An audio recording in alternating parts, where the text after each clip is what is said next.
if you could live your life again, what would you change in it and why? And can I call Richard up? Oh.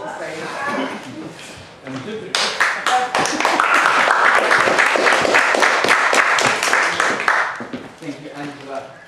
Thank you very much, Angela, for a condescending question. Not really. I would like to take that question, and I'd like to answer it square on, because actually there is something I would like to change, that I've actually wanted to change for many years, that I've told to the school students that I teach at secondary school, how one day I embarrassed myself completely, because there I was at summer camp on a canoe, as you do in summer camp, out on Loch Lomond, that is, and for anybody who doesn't know, especially for the Singaporeans among us, that is in Scotland.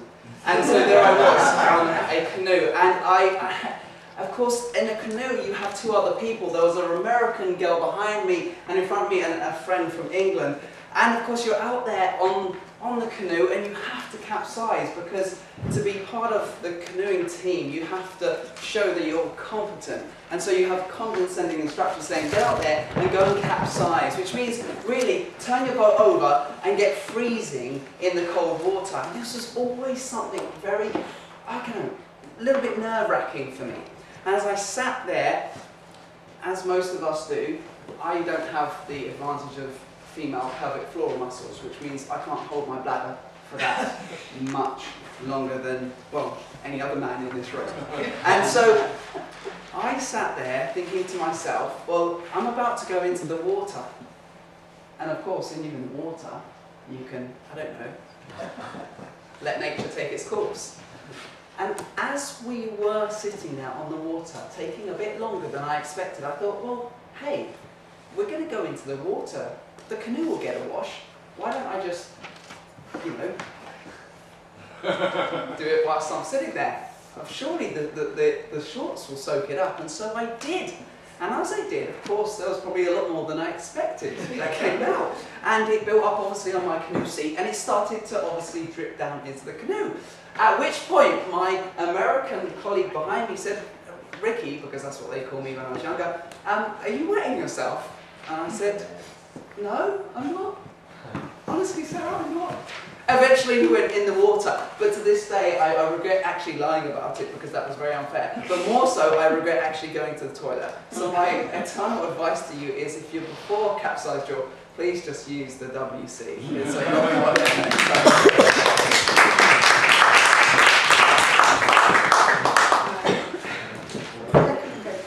If given the choice, what animal would you choose for a pet and why? Malcolm?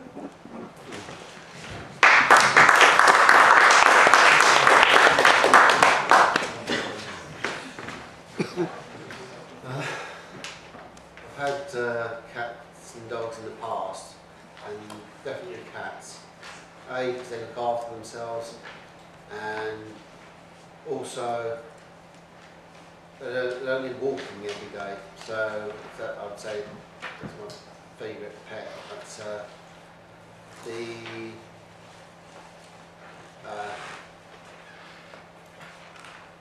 I think particularly with families, it's important to have pets because it does teach compassion.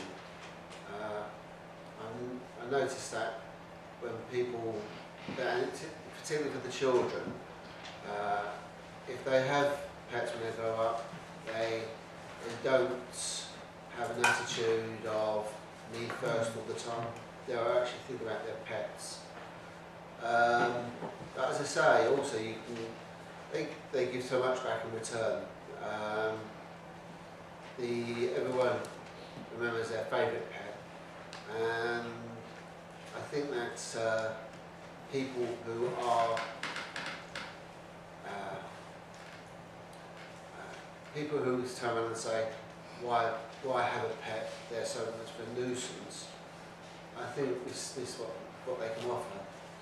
I think that's what I like about the cats particularly though, are that they're easy to please, and say for a bloke's point of view, low maintenance. So So, no, I think that's, and I think it also, not only that, they say dogs are intelligent, but the cats can sometimes read your mind.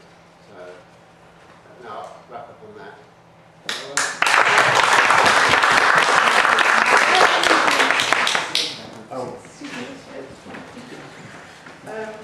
Number 3. If you could choose where you would like to live permanently or have a choice, what would it be and why? Tony? You know I'm the evaluator for this Oh, summer. okay. No, I didn't know. Sorry. Dev? If you could choose where you would like to live and why, where would it be and why?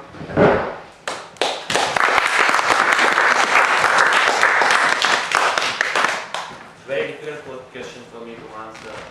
I'm traveling since a very young age. I never stayed in one place for more than 5 years, and I've seen like so many different places and so many different cultures. So to pinpoint one place where I want to live, it's so very difficult. But if I think where I want to live for the rest of my life, that will be in Calcutta. It's one of the metro cities in India. That's one of the messiest place in India out of the metros. It's a very old city which was established by, of course, Britishers as part of the industrialization in India. But when they left, the industrialization went, it died down, and all the industries moved to different parts of India. However, that place has still that old charm, which when you walk into those old buildings around those places, you can still feel like Britishers are still around somewhere and they are still ruling us actually. The best part that I like about Calcutta is the people of Calcutta. They are so warm and so helpful. I still remember the first time when I went to that place from a small town where I was living with my parents, and we didn't have the GPS and smartphones, and I was looking to go to an address, and I asked one person, can you help me to locate this place? And that guy ensured, he told the bus conductor he has to get down to this place and make sure he's new to the town, so it's our responsibility that he reach his destination. Apart from that, the food, you get whatever you want to eat in that place in terms of the variety of food and cuisines that you get. So yeah, that's one of the places where I would like to retire if given a choice. But I know these things doesn't happen that way. So thank you.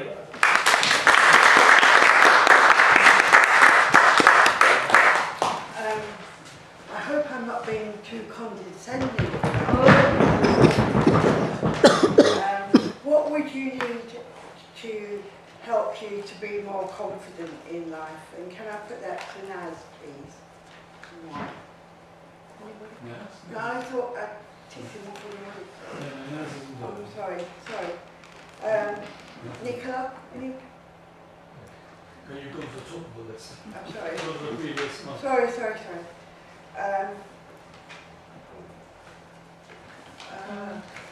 Martin. Sorry, I'm stuck. Okay, why don't you ask for somebody to put their hand up? Yeah, anybody? Yeah. Okay.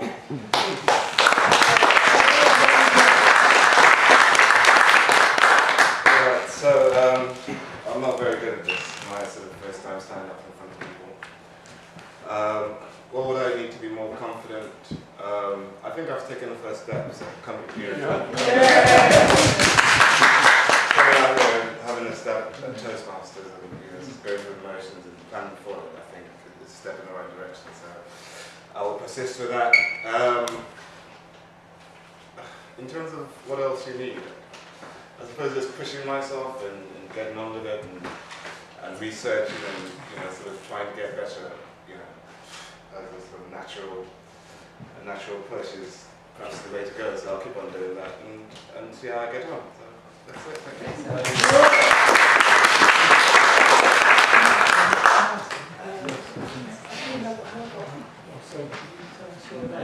you. John.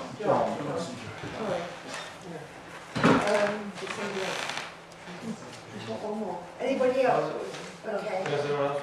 Justin, I'll have a go. Justin? Justin, okay, Justin, yeah. What, if you were given the choice, what book would you like to read and why? Or for education or for what? Choose what books you like and why. Thank you.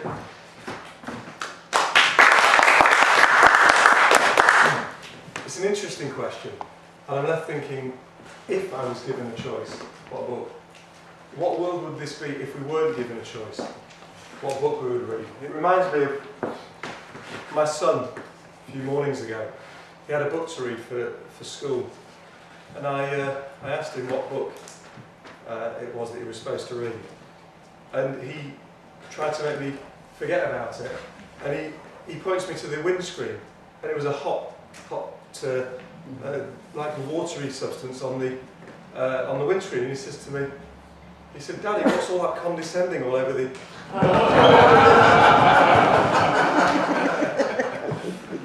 I think he meant condensation. But it reminded me of that. And I would like to read books on personal development and on personal well-being if I had the choice. That's what I would do pretty much every day.